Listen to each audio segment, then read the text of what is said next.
பார்த்தோம்னா டர்னிங் டூலை மவுண்ட் பண்ணுறது எப்படி, டூலை எப்படி ரிலீஸ் பண்ணுறது அப்படின்னு உங்களுக்கு சொல்ல தரேன். ஓகேங்களா? இப்போ வாங்க, இப்போ இந்த ஐடி போரிங் பார்னுடைய கூலரோடு இதை நான் மவுண்ட்ல இருந்து வெளியே எடுக்க போகிறேன். எப்படி எடுக்கிறேன்னு பாருங்க. ஓகேங்களா?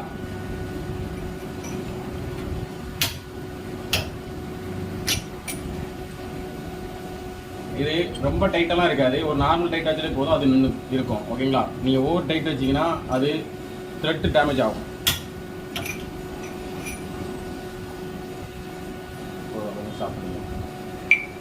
ஹலோ கைஸ், நான் இப்போ டூல் மவுண்ட்ல இருந்து எப்படி கலத்துன்னு நான் சொல்லி தரேன். எப்பவுமே இந்த ஷர்ட்டை ஃபுல்லாக ரிலீஸ் பண்ணிக்கிறேன், ஏன்னா இந்த ஷர்ட்டு ட்ரூவாக உள்ள லாக் ஆகிருக்கும்.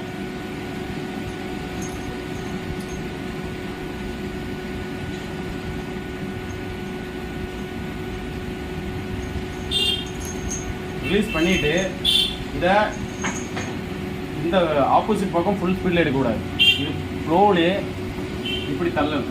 ஏன்னா உள்ள ஒரு ஸ்லாட் இருக்கும், இந்த ஸ்லாட்டில் ஆங்கிளுக்காக இருக்கும், இந்த ஸ்லாட்டில் இதில் மவுண்ட் ஆகிருக்கும் இந்த பக்கம் இருக்க ஸ்லாட். அதெல்லாம் நீங்கள் எப்போவுமே ஃப்ரண்ட் பக்கம் தள்ளி தான் வெளியே எடுக்கணும். அப்படியே இழுத்துறாங்க, இந்த ஸ்லாட் டேமேஜ் ஆகிரும், அப்புறம் அடுத்த டூல் மவுண்ட் பண்ண கஷ்டமாக இருக்கும். இப்போ நம்ம டரெட்டில் இருந்து ஃபுல் மவுண்டட் டூலை நம்ம ரிமூவ் பண்ணதை உங்கள்கிட்ட காட்டணும். இப்போ அந்த மவுண்டன் ஹோல்டில் இருந்து டூலையும் ஐடி போரிங் பார்க் டூலையும் ஸ்லீவையும் எப்படி ரிமூவ் பண்ண போகிறது காட்டுறேன். ஓகேங்களா? இது 28 யூ ட்ரில். ஓகேங்களா? இந்த ட்ரில்லை நம்ம எப்படி மவுண்ட் பண்ண போகிறோம்னு பார்க்க போகிறோம். இது அதனுடைய ஸ்லீவ். இதை ஃபஸ்ட்டு நம்ம இதே பொசிஷனில் வைக்கணும். ஓகேங்களா?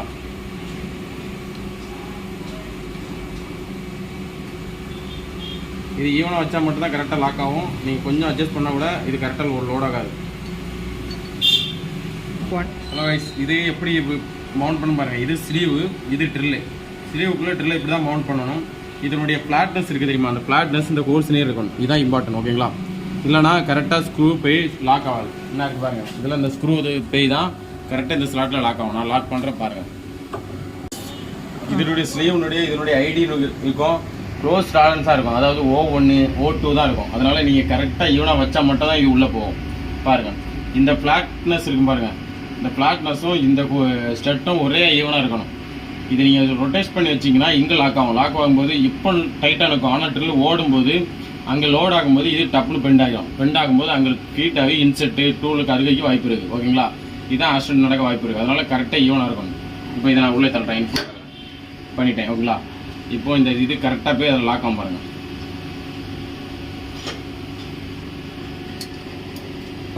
ஒரு ட்ரெயிலுக்கு நீங்கள் ஒரே ஒரு ஸ்டெட்டை மட்டும் டைட் பண்ணுங்கள். டைட் பண்ணிவிட்டு சுற்றி பாருங்கள். ஏன்னா ஒரு செட்டு டைட் பண்ணி சுற்றி பண்ணிங்கன்னா உங்களுக்கு தெரிஞ்சிடும் அது கரெக்டாக லாக் ஆகிருக்கா இல்லையான்னு. கரெக்டாக லாக் ஆகிருக்கு. ஓகேங்களா? இதே மாதிரி இப்போ நீங்கள் 3 செட்டையும் டைட் வச்சுருக்கோம். மேக்ஸிமம் நிறைய பீப்புள் இந்த ட்ரில்லினுடைய பேக் சைடில் ஒரு ஹோல்டர் மாதிரி மாட்டாங்க. இது எதுக்குன்னா இதில் பின்னாடி வர கூலண்ட்டு இதில் ஃப்ளோட் ஆகி இதனுடைய த்ரூ வழியாக வரதுக்காக. ஏன்னா இன்செட்டும் இன்செட்டும் லாக் ஆகும்போது இதில் கூலண்ட் வந்தால் தான் அதில் நெருப்பு வராமல் ஆக்சிடென்ட் ஆகாமல் தடுக்க முடியும், வியர் ஆகாது. மேக்ஸிமம் பீப்புள் இதை மாட்ட மாட்டாங்க, டைம் இல்லைன்னு. ஆனால் இது கன்ஃபார்ம் மாட்டணும். இதை மாட்டினா மட்டும்தான் இதில் கூலண்ட் பட்டு இதன் வழியாக அப்படியே இதுக்குள்ளே வரும். இதனால் மட்டும்தான் இந்த டூலினுடைய லைஃப்பை சேவ் பண்ண முடியும். இதை நான் மாற்றம் பாருங்கள். இதில் நீங்கள் பார்த்தா தெரியும் என்ன இருப்பீங்களா, இதில் தான் கூலண்ட் வரும். நீங்கள் கரெக்டாக இந்த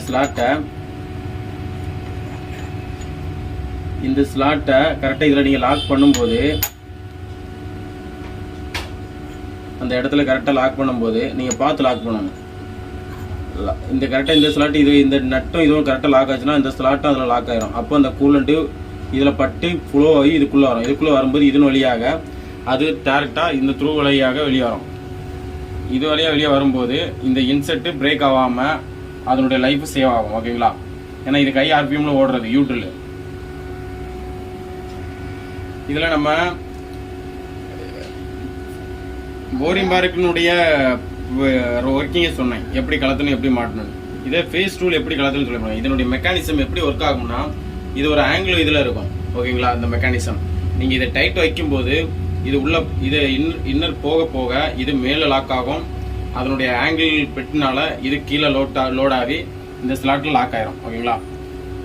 இது ரொம்ப டைட்டாக இருக்கும். அதனால் நீங்கள் இதை நட்டை மட்டும் கலத்திட்டு இதை நீங்கள் கலத்திங்கன்னா வராது.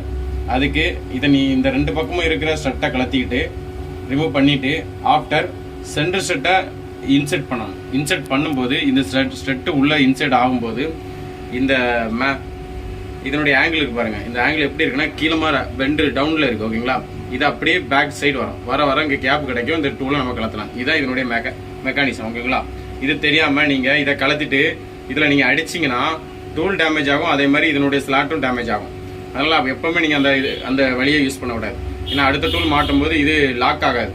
அதிகமான லோடு கிடைக்காம அது லூஸா இருக்கும். அதனால நீங்க கட்டு கொடுக்கும்போது பிரேக் ரிமூவ் ஆக வாய்ப்பு இருக்கு. டூலு கோல்டுல இருந்து ரிமூவ் ஆக வாய்ப்பு இருக்கு. ஓகேங்களா, அதனால எப்பவுமே பேசிக் படி பண்ணுங்க. இது நிறைய ஃப்ரெஷருக்கு தெரியாது. அதனால தெளிவாக பார்த்துடுங்க இந்த மெக்கானிசத்தை.